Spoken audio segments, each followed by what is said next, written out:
Tre minorenni alla guida di un'auto Citroën Picasso sono stati fermati lo scorso 17 ottobre dalla polizia nel quartiere Tombola di Chioggia, naturalmente senza essere in possesso di una patente di guida e di una opportuna assicurazione.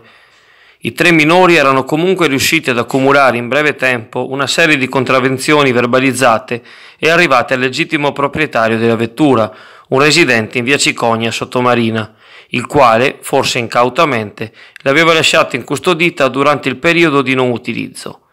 I tre ragazzini sono rispettivamente uno di Sottomarina e due kosovari.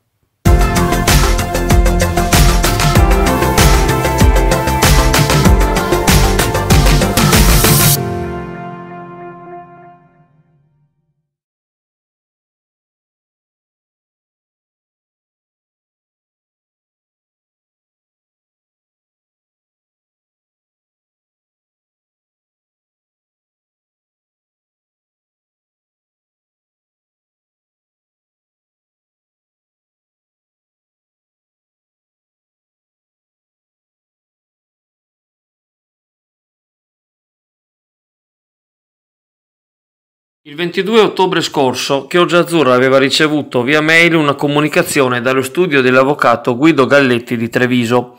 Il nome è per conto della signora Ilda Pignataro, tirata in ballo il 19 ottobre nell'articolo dal titolo Ok Auto è associazione a delinquere, ecco i nomi veri e falsi, riportato anche dal TG Azzurra. Nella fattispecie era stato pubblicato come la signora in questione fosse effettiva titolare di un conto tuttora attivo, riferito all'azienda che ha truffato decine di acquirenti di automobili in tutta Italia, prima di svanire nel nulla con oltre 500.000 euro. L'avvocato Galletti rileva come la signora Pignataro, quale persona fisica, non sia mai stata titolare di conti correnti relativi alla società OK Auto, della quale ha detenuto una partecipazione societaria per il tramite dell'impresa PI Motors, ceduta poi il 9 luglio scorso a Francesco Domenico D'Agostino. Aggiunge la missiva dell'avvocato Galletti di ritenere che Ilda Pignataro sia del tutto estranea ai fatti menzionati nel pezzo, con invito alla rettifica e diffida per l'avvenire ad astenerci dall'associare il nome della signora a fatti o persone afferenti ad OK Auto di Chioggia, ingenerando l'idea che la stessa abbia partecipato, direttamente o indirettamente, a perpetrare truffe o altre più gravi ipotesi di reato, pena l'attivazione immediata di tutela giudiziaria a vantaggio della proponente. Nel dar conto di questo invio, Chioggia Azzurra e il suo network ribadiscono che da fonti certe è acclarato come le generalità di Ilda Pignataro, senza alcuna identificazione territoriale o per anno di nascita, figurano in uno dei conti aziendali quali effettiva titolare dell'impresa, a fronte del rappresentante legale Antonio Ferrari. Non trattandosi evidentemente di una omonimia, potrebbe trattarsi di furto di identità. Sta di fatto tuttavia che l'eventuale vaglio di relazioni professionali tra il nominativo in questione e la gestione di OK Auto da parte del Ferrari può essere oggetto di indagine da parte degli inquirenti.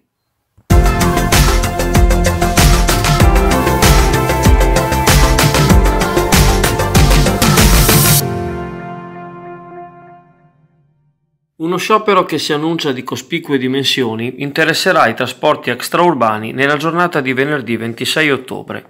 L'agitazione è stata indetta dalle sigle sindacali di base SGB e CUB e riguarda tutte le 24 ore, salvo le fasce protette per il lavoro pendolare. In particolare, gli autobus ACTV saranno garantiti dalle 6 alle 8.59 del mattino e dalle 16.30 alle 19.29. Lo sciopero coinvolgerà anche la linea ferroviaria Chioggia-Rovigo, già penalizzata dai recenti disservizi. Sistemi territoriali si dice in grado di garantire le corse nei medesimi orari di cui sopra. Al di fuori di questi, la praticabilità della tratta non è certa.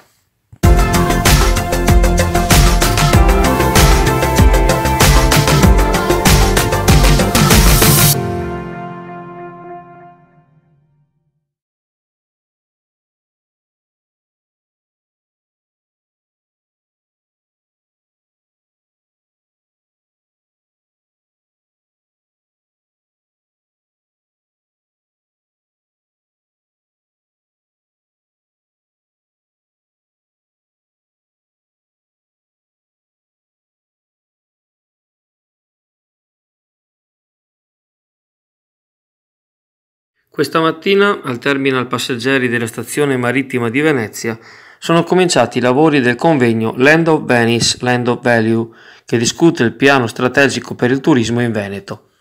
Assieme all'assessore regionale Federico Caner, alla ricercatrice del CISET Mara Manente, all'esperto Jan van den Borg, ne discutono i presidenti delle associazioni di categoria del settore.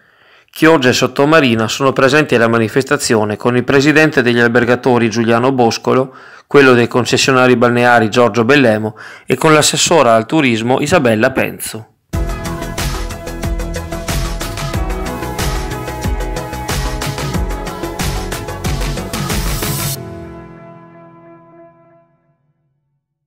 Amici carissimi di Network Azzurra e Meteo Brollo, buona giornata a tutti. Ringraziamo l'amico Ugo del negozio Gemetti in Corso del Popolo per ospitarci in questa giornata.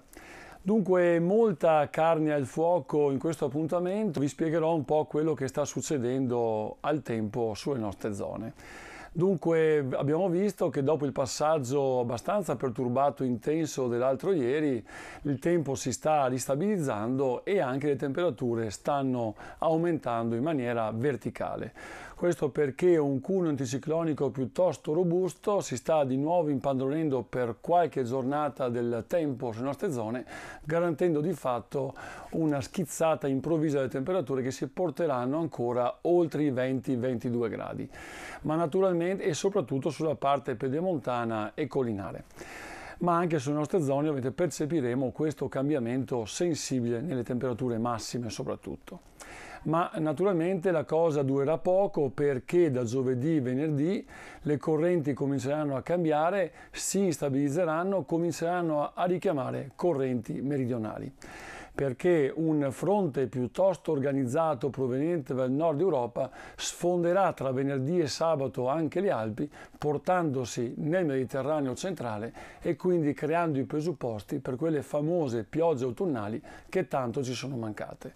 Ovviamente questa situazione andrà molto monitorata perché quando una bassa pressione piuttosto forte e accompagna un fronte perturbato di questo tipo, tende a non muoversi dalla stessa posizione perché è disturbata da un'alta pressione presente ad est. Quindi molto probabilmente saranno sempre queste zone che avranno maggiore piovosità e quindi riguardo le alte pianure, le zone pedemontane e naturalmente le Alpi potranno avere apporti pluviometrici piuttosto interessanti e molto cospicui da sabato fino a lunedì. Anche le nostre zone verranno ovviamente bagnate da questa pioggia, ma soprattutto sarà il vento di scirocco che accompagnerà le nostre giornate da venerdì fino a lunedì, garantendo di fatto quindi temperature da una parte ben più alte quelle minime, un abbassamento delle massime e una notevole umidità nei bassi strati. Anche la marea potrebbe dare qualche contributo portandosi su valori un pochino elevati, sopra i 100 ovviamente, da sabato a domenica in poi, ma saremo più certi nelle prossime puntate. Tutto questo malloppo perturbato naturalmente ci potrà portare avanti anche per buona parte della prossima settimana, ma naturalmente è ancora prematuro, ne riparleremo poi. Quindi godiamoci un paio di giorni ancora belli e tardo estivi e ci sentiamo domani. Ciao a tutti!